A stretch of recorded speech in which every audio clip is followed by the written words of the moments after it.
Bonjour à tous, je suis Caroline Bouhan, en charge des partenariats pour les services Wombat. J'ai le plaisir aujourd'hui de partager l'échange que j'ai eu avec Marie-Dominique Renaud, directrice adjointe de l'Institut de formation Enfance et Compétences, mais également architecte, accompagnatrice de parcours pour les personnes désireuses de concrétiser leur expérience par un diplôme via la validation des acquis de l'expérience. Dans cette interview, Marie-Dominique nous en dit un peu plus sur cette démarche de VAE et l'accompagnement proposé par Enfance et Compétences dans ce travail de mise en lumière des compétences acquises. Je remercie Marie-Dominique pour ce temps d'échange et son formidable témoignage sur son métier d'architecte accompagnatrice de parcours VAE qu'elle exerce avec tant d'enthousiasme et de passion chez Enfance et Compétences. Bonne écoute!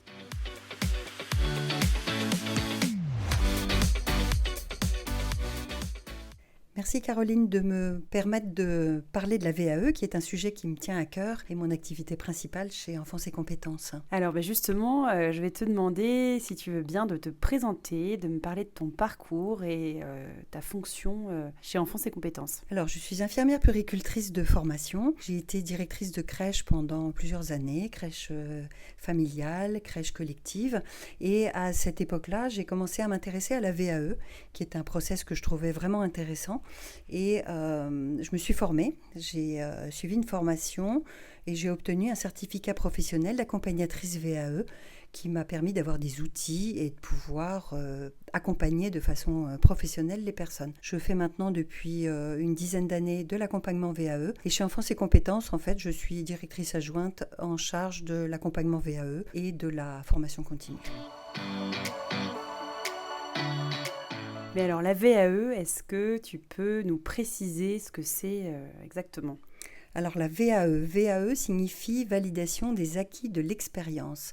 En fait, c'est un process qui permet de faire reconnaître toute l'expérience qu'on a sur le terrain ou qu'on a pu avoir dans le milieu bénévole ou autre associatif et de faire reconnaître toutes ces compétences dans un diplôme. L'idée, c'est de dire, voilà, dans ma pratique professionnelle, j'ai fait telle et telle chose et aujourd'hui, j'ai envie de le faire reconnaître par un diplôme. Pour prendre un exemple qui n'existe pas, si je veux passer la VAE de cycliste, cet exemple vaut pour ce qu'il est puisque ça n'existe pas, je vais dans un écrit raconter comment j'ai fait une randonnée en bicyclette ce jour-là et comment j'ai regonflé mes pneus, j'ai regardé l'itinéraire, j'ai changé une roue, j'ai changé les vitesses quand ça montait, j'ai crevé, comment j'ai changé la roue, etc. etc. pour que le jury se dise « Ah bah oui, cette personne a vraiment les compétences pour avoir un diplôme de cycliste » qui n'existe pas, je le précise. D'accord. Et l'accompagnement à la VAE chez Enfance et Compétences, ça dure combien de temps ? Alors, l'accompagnement VAE dure... alors, sur le temps, il faut compter à peu près 6 à 8 mois, en gros. D'accord ? C'est pas une science exacte, mais c'est à peu près le temps qu'il faut. Et se décline en des rendez-vous individuels et des rendez-vous en petits groupes. La toute première partie, c'est ce qu'on appelle la faisabilité. Cette première partie de la faisabilité, c'est la constitution d'un dossier que je remplis avec le candidat pour dire, voilà, je travaille depuis tant d'années à tel endroit pour voir si les compétences et si la pratique professionnelle est vraiment en phase avec le diplôme que l'on prépare. Ce dossier de faisabilité, il est envoyé à l'organisme certificateur qui va donner son feu vert, son go en disant « Ok, cette personne, à la lecture de son dossier de faisabilité, encore une fois que je remplis avec le candidat, l'organisme certificateur va dire c'est bon, feu vert, vous pouvez vous lancer dans la VAE. La deuxième partie, qui est ce qu'on appelle la constitution du livret 2, va être vraiment un livret dans lequel on va concrètement donner des exemples de ce qu'on a fait sur le terrain en lien avec le référentiel du diplôme que l'on prépare. Est-ce que tu peux me donner un exemple ? Alors, par exemple, chez Enfance et Compétences, on est vraiment très spécialisé dans les diplômes autour de la petite enfance. Donc, je vais vous prendre l'exemple du diplôme d'auxiliaire de puériculture. Dans le référentiel du diplôme d'auxiliaire de puériculture, il y a 11 activités ou compétences et il y en a une, par exemple, qui est activité de soins de la vie quotidienne. Donc, la personne, pour cette activité, cette compétence, va décrire concrètement comment, par exemple, elle a fait le change de l'enfant X, qui est âgé de 1 an. Est-ce qu'il marche? Est-ce qu'il ne marche pas? Quel matériel j'ai préparé, etc., etc. Ce qui m'intéresse, c'est de savoir comment ce candidat fait avec cet enfant-là, et non pas comment on fait dans la crèche où la personne travaille, si elle travaille en crèche. C'est vraiment comment la personne, elle, se positionne. Exactement.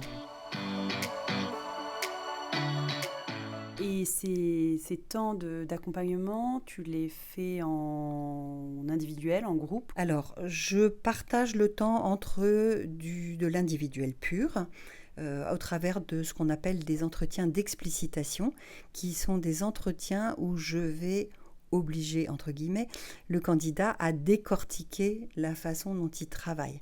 Souvent, quand on travaille sur le terrain, on est un peu le nez dans le guidon, pour reprendre la métaphore du cycliste. On est un peu le nez dans le guidon et on ne se rend pas compte de tout ce qu'on fait et de toutes les compétences qu'on a.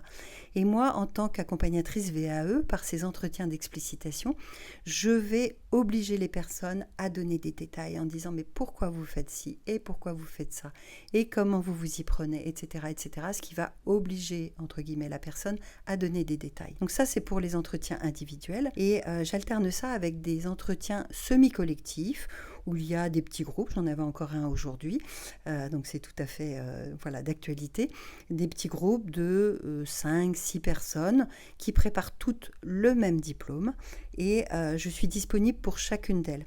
Mais quand il y a un élément qui me semble être intéressant pour l'ensemble du groupe, je vais le reprendre pour que chacun puisse profiter de la réponse que je vais pouvoir donner. C'est aussi ces moments en petits groupes très appréciés par les candidats qui se sentent pas seuls, qui peuvent discuter avec des pairs qui sont dans la même démarche qu'elles. Et voilà, donc c'est toujours assez bénéfique au niveau de la motivation et de la dynamique de groupe. Et ces accompagnements, ils peuvent se faire à distance? Alors oui, ça peut tout à fait se faire à distance et c'est vrai que les accompagnements, les rendez-vous individuels se font, ça dépend en fait des candidats, hein, c'est quelque chose qu'on établit ensemble, mais se font assez facilement en visio. J'ai aussi été sollicitée plusieurs fois par des personnes qui habitaient soit très loin, voire à l'étranger et qui souhaitaient bénéficier de l'accompagnement d'Enfance et Compétences. Et donc dans ce cas-là, c'était en visio bien évidemment. Depuis toutes ces années, quel est le temps généralement qu'une personne va mettre à partir du moment où elle va contacter Enfance et Compétences pour faire part de son souhait de VAE et puis l'obtention du diplôme? Généralement, il faut compter combien de temps? Est-ce que c'est peut-être une question qui est compliquée? Alors, c'est compliqué de donner un chiffre exact, mais il faut compter 6 à 10 mois. Voilà. Donc, alors je ne sais plus si je l'ai dit ou pas, mais c'est vrai que l'accompagnement n'est pas magique, qu'il faut bien avoir en tête que ça demande du travail personnel. Et moi, je suis la boîte à outils pour aider les personnes à révéler et à faire advenir toutes les compétences qu'elles ont acquises sur le terrain, mais que moi toute seule, ça ne sert à rien. Je suis la boîte à outils aux personnes de s'en saisir. Il y a des personnes qui avancent plus ou moins vite et ça dépend pas forcément que de moi. Moi, je suis là pour encourager, pour donner des outils, des clés, mais voilà. Mais il faut compter 6, 8, 10 mois maximum. D'accord, mais on peut aller au-delà. Est-ce qu'il y a une limite de temps Alors, on peut aller au-delà ou non, il n'y a pas de limite de temps. Quand on reçoit sa recevabilité, aujourd'hui, elle est valable pendant 3 ans. Mais moi, je déconseille d'attendre trop longtemps. Oui, bien sûr. Évidemment, il y a beaucoup de gens qui se posent la question de se lancer dans ce parcours, qui hésitent parce que c'est un parcours qui, comme tu l'expliques bien, est quand même extrêmement prenant.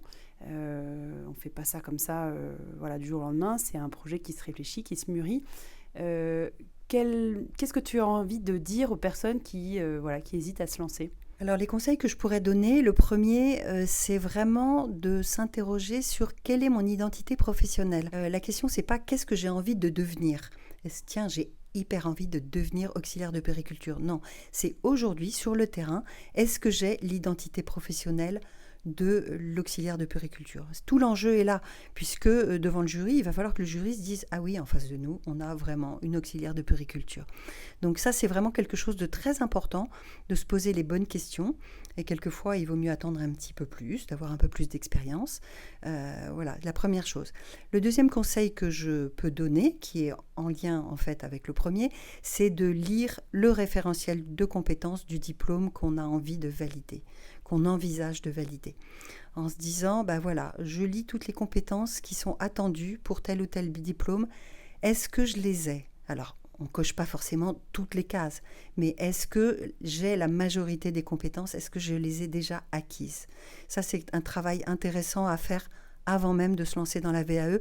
Ça évite de se lancer dans une VAE qui n'est pas adaptée et d'aller au-devant de déceptions, parce que comme ça demande quand même pas mal de travail, c'est bien de réfléchir avant. Le troisième conseil que je pourrais donner, c'est de choisir le bon moment. Le bon moment, ça veut dire être pleinement disponible. Si vous avez changer, si vous déménagez dans 2 mois, si vous changez de poste ou que vous prenez des nouvelles responsabilités, voilà, il y a des moments où on est plus ou moins disponible. Il faut vraiment être disponible dans sa tête, il faut être disponible physiquement puisque les heures d'accompagnement ne suffiront pas à la rédaction du livret 2. Il y a du travail à faire entre 2 rendez-vous.